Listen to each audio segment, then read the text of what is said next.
Thank you very much, Fifi. Good evening.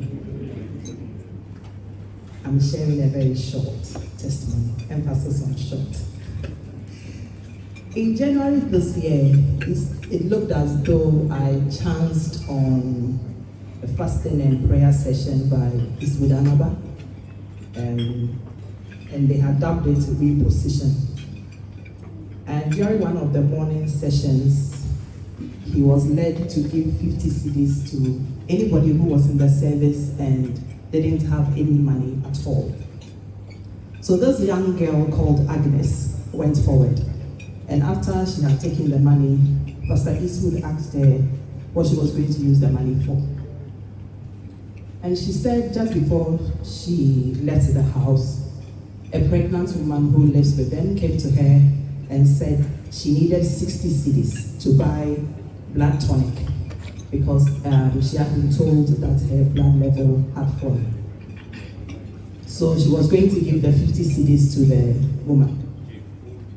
And that when she got to the church, she had only 3 cedis. And she placed all the 3 cedis on the altar and told God to help her help the pregnant woman.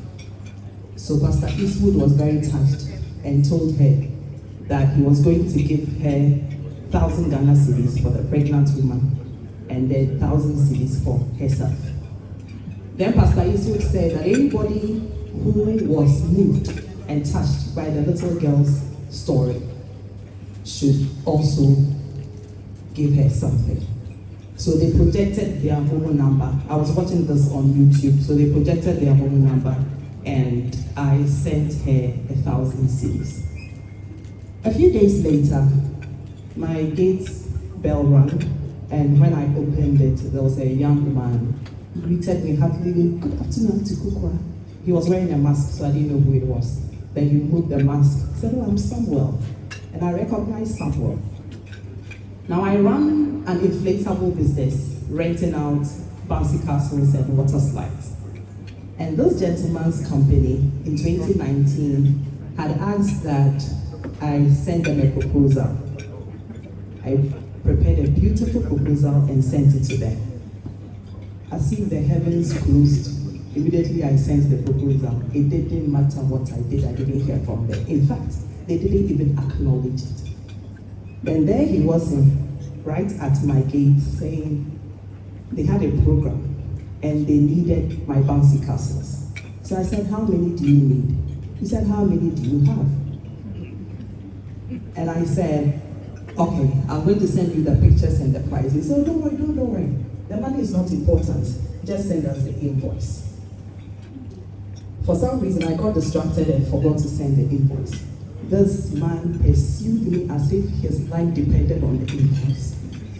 I remembered and sent it to him the next day. And that very next day, he sent me the full amount even before the program. And the amount was almost 3 times the amount of money I sent to Agnes.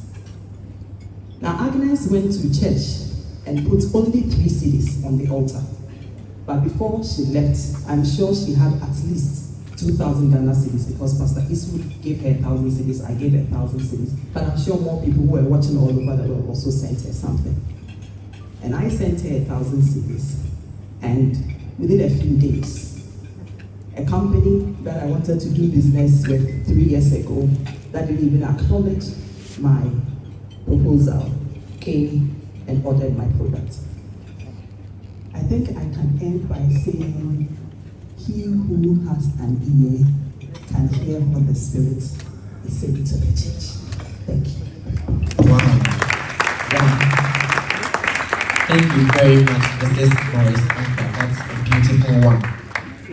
Very beautiful and so apt for our work here this evening.